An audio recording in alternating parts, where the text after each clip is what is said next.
اور وہ بچی بہت پریشان ہو گئی. سارے کے سارے گھر والے مل کر اس کے پیچھے پڑ گئے. بچی بے انتہا پریشان ہوئی. اس کو کچھ سمجھ میں نہیں آ رہا تھا کہ وہ کیا کرے. تو اس بچی نے کیا کیا؟ اس بچی نے قسم اٹھائی. اس بچی نے قسم اٹھائی. اس بچی کی قسم سچی تھی، مگر اس کے مقابل جو تھا، جو بھی خاندان کا ایک فرد تھا جو کہ کلپریٹ تھا، جو کہ مجرم تھا، اس نے جھوٹی قسم اٹھائی. آپ یقین کریں، جب یہ واقعہ ہو رہا تھا تو میں وہاں موجود تھی. مطلب انہوں نے بلایا تھا کہ یہاں یہ اتنا مسئلہ ہو گیا آپ دیکھ. تو میں وہاں موجود تھی، اور جس بندے نے جھوٹی قسم کھائی تھی، مجھے معلوم تھا کہ یہ بندہ جھوٹ بول رہا ہے، مگر اس کی آنکھوں میں نے وہ خوف دیکھا، اس کی آنکھوں میں نے وہ جھوٹ دیکھا جو کہ ایک جھوٹ بولنے والے کی آنکھوں میں نظر آتا ہے. مجھے نہیں پتا کہ اس بندے نے کوئی قسم کا کفارہ ادا کیا ہے یا نہیں کیا ہے. ایک اور صاحبہ کو میں جانتی ہوں، انہوں نے اپنے شوہر کے ڈر کی وجہ سے جھوٹی قسم کھا لی، جس طرح میں نے ابھی پہلے بتایا. اب انہوں نے قسم کا کفارہ بھی ادا کر دیا ہے، اور دیکھیں معاف کرنے والا پروردگار ہے. رسول اللہ صلی اللہ علیہ وآلہ وسلم کا ارشاد گرامی ہے کہ 3 لوگوں کو اللہ پاک قیامت کے دن اس کی طرف نظر بھی نہیں اٹھائیں گے. اس میں سے ایک بندہ جھوٹی قسمیں کھانے والا ہے. اللہ پاک ہم سب کو قسموں سے محفوظ رکھے. اللہ پاک ہم سب کو سیدھے راستے پر لے کر چلے، ہم سب کو سچائی کے ساتھ رکھے. سچے آدمی کو کبھی قسمیں کھانے کی ضرورت نہیں پڑتی. جھوٹے آدمی کو بار بار قسم کھانی پڑتی ہے کہ میں قسم کھا کر کہتی ہوں یا کہتا ہوں کہ میں نے ایسا کیا یا ایسا ہو گیا یا یوں ہو گیا، کیونکہ اس کو پتا ہے کہ اس کی کوئی کریڈیبلٹی ہے ہی نہیں. لوگوں کے سامنے اس کی کوئی حیثیت نہیں ہے. تو کوئی تو ایسی مضبوط چیز ہو جو اس کی بات کا یقین دلا دے لوگوں کو. اسی وجہ سے لوگ قسم کھاتے ہیں. تو آئیے میں آپ کو ایک بتاتی ہوں اس کا کفارہ کیا ہے. دیکھیے، جھوٹی قسم کھانے والے کو، یا اول تو ہمیں کوشش کرنی چاہیے کہ ہمیں قسم کھانی نہیں ہے. اور اگر ہمیں کسی وجہ سے ہم نے قسم کھا لی ہے اور وہ جھوٹی ہے اور ہمیں اس چیز کا احساس ہو گیا ہے، اور دیکھیں ایسا نہیں ہے کہ جھوٹی قسم وہ بھی ہوتی ہے. مثال کے طور پر کسی نے یہ کہا کہ میں قسم کھاتا ہوں کہ میں اب یہ چیز نہیں استعمال کروں گا، اور اس نے وہ استعمال کر لی، تو وہ اس کی قسم جھوٹی ہو گئی. میں قسم کھا رہی ہوں کہ میں اب فلاں جگہ نہیں جاؤں گی، اور کسی وجہ سے حالات ایسے بنے کہ ان کو وہیں جانا پڑ گیا، تو یہ قسم جھوٹی ہو گئی. ٹھیک ہے نا؟ ایون دو یہ بھی ہوتا ہے سوری کہ ماں باپ، خاص طور پر مائیں، اپنے بچوں کو کہتی ہیں کہ میں اللہ کی قسم کھا کے کہتی ہیں کہ میں قسم کھا کے کہہ رہی ہوں کہ اگر تم نے یہ کام کیا تو میں تمہیں جان سے مار دوں گی. مگر وہ آف کورس ماں ہے، وہ جان سے تو نہیں مارے گی، بٹ اس کی قسم تو جھوٹی ہو گئی نا. گناہ کی تو مرتکب ہو گئی وہ بندی، گناہ تو کر دیا اس بندی نے. تو بولنے سے پہلے اگر ہم تھوڑا سا سوچ لیں تو ہم بہت سارے گناہوں سے بچ سکتے ہیں. اور گناہ کیا کرتے ہیں؟ گناہ سارے کام بگاڑ دیتے ہیں. بنتے ہوئے کام بگڑ جاتے ہیں، بیماریاں لاتے ہیں، تنگ دستی لاتے ہیں، گھر میں پریشانی آ جاتی ہے، ڈپریشن میں بندے چلے جاتے ہیں، سمجھ میں کچھ نہیں نہ آتا، کاروبار بگڑ جاتے ہیں، اولاد بیمار ہو جاتی ہے، اور بہت کچھ ہو جاتا ہے. میں بولنا نہیں چاہتی. تو آئیے میں آپ کو بتاتی ہوں کہ اس طرح کی قسمیں ہوں جو جان بوجھ کے کھائی ہوں، یا روانی میں آپ نے کچھ کہہ دیا اور وہ قسم کے زمرے میں آ جاتی ہے، تو آپ نے کیا ہے، اللہ تعالیٰ نے کیا فرمایا ہے. اس کا مفتی اکرام نے اس کا یہ کفارہ بتایا ہے کہ ایسی صورت میں بندے کو 10 مسکینوں کو 2 وقت کا کھانا کھلانا ہوگا.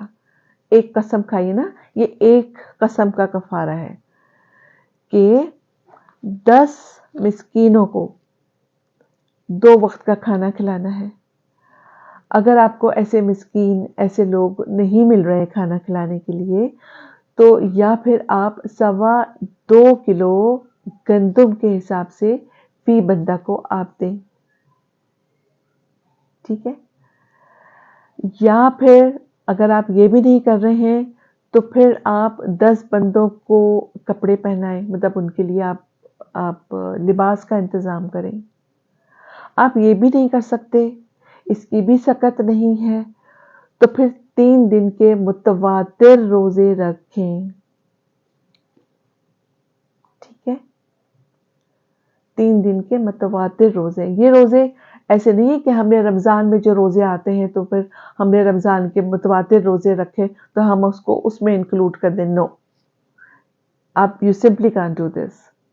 آپ کو جس طرح ہم نفلی روزے رکھتے ہیں عام دنوں میں، اس طرح ہم کو روزے رکھنے ہوں گے 3 دن کے متواتر، یعنی کہ 1 2 3 تینوں ایک ساتھ روزے رکھنے ہوں گے اور اللہ سے معافی مانگنی ہوگی۔ سجدے میں جا کے پروردگار سے معافی مانگیں اور عہد کریں کہ آئندہ آپ سوچ سمجھ کے بات کریں گے، کوئی قسم نہیں کھائیں گے۔ اگر کوئی قرآن کی قسم کھا لیتا ہے تو اس کا بھی کفارہ یہی ہے جو میں نے آپ کو ابھی بتایا ہے۔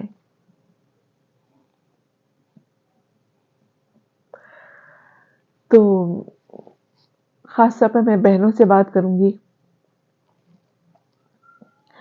کہ بہنیں جو ہیں وہ تھوڑا بچوں کو ڈانٹتے ہوئے بھی تھوڑا خیال سے بات کریں، اور اسی طریقے سے میں نے دکانداروں کو قسمیں کھاتے ہوئے دیکھا ہے کہ خدا کی قسم باجی یہ ایسی چیز ہے، یہ ویسی چیز ہے، یہ اصلی چیز ہے، یا کپڑا ایسا ہے، یا یہ مال ایسا ہے، یا یہ برتن ٹوٹے گا نہیں۔ یہ سب جھوٹ گناہ ہے۔ گناہ کر کے، جھوٹ بول کر مال بیچنا، جھوٹی قسمیں کھا کر رزق کمانا، وہ رزق بھی حرام ہے۔ ان کو بھی کفارہ ادا کرنا پڑے گا۔ اگر وہ کفارہ ادا نہیں کرتے ہیں تو ان کا سارا رزق حرام ہو جاتا ہے، اور حرام کمائی اگر ہم اپنے بچوں کو کھلا دیں گے تو پھر بچوں کے ساتھ کیا ہوگا؟ بچے بیمار ہوتے ہیں، کامیابی سے دور ہوتے ہیں، ہم نقصان میں چلے جاتے ہیں، ہمارے کاروبار ختم ہو جاتے ہیں، اور بہت کچھ۔ تو ان چھوٹی چھوٹی باتوں کا ہمیں بہت زیادہ خیال رکھنا ہے کہ روانی میں ہم کوئی غلط بات نہ بول جائیں، اور جان بوجھ کر تو سوال ہی نہیں پیدا ہوتا۔ دیکھیں، جس کو یقین کرنا ہوگا نا آپ کا، تو وہ ویسے بھی یقین کر لے گا۔ قسمیں کھا کھا کے کسی کو یقین دلانے کا کوئی فائدہ نہیں ہے۔ جس نے یقین نہیں کرنا ہے نا، وہ قسموں سے بھی یقین نہیں کرے گا، اس کے دل میں شک ہی رہے گا۔ قسموں کے باوجود بھی اس کے دل میں شک رہے گا کہ نہیں، یہ بھی جھوٹی بولا ہے انہوں نے۔ تو میری بہنوں، بچوں، بھائیوں، ہر بات چیت میں، ہر کام میں، گھر میں، بزنس میں، دکانوں میں، آپس کی باتوں میں یا لڑائیوں میں اپنے الفاظ کو دیکھ بھال کے استعمال کریں، اور اگر غلطی ہو جائے تو پروردگار سے معافی مانگیں اور یہ کفارہ ادا کریں، اور کوشش کریں کہ اس کفارے کو اپنی عادت نہ بنا لیں۔ میں امید کرتی ہوں کہ یہ انفارمیشن آپ کے لیے بہت ہی کارآمد ثابت ہوگی۔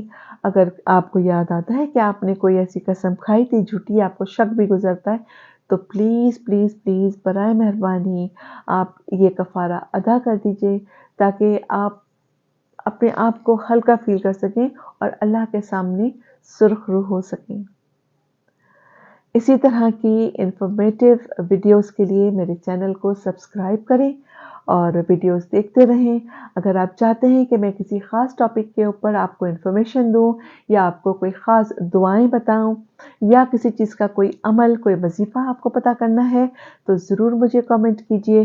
انشاءاللہ تعالیٰ میں کوشش کروں گی کہ میں اس پر نہ صرف یہ کہ آپ کو جواب ضرور دوں، بلکہ اس پر میں آپ کو ویڈیو بھی بنا کر پیش کروں گی۔ تو پھر انشاءاللہ ملتے ہیں کسی ایک نئے اور بہت ہی انفارمیٹیو اور کارآمد ٹاپک کے ساتھ۔ تب تک کے لیے اپنا بہت سارا خیال رکھیے گا، اور دعاؤں میں ہمیں یاد رکھیے گا۔ پھر ملتے ہیں انشاءاللہ. اللہ حافظ. السلام علیکم یا رحمۃ اللہ وبرکاتہ.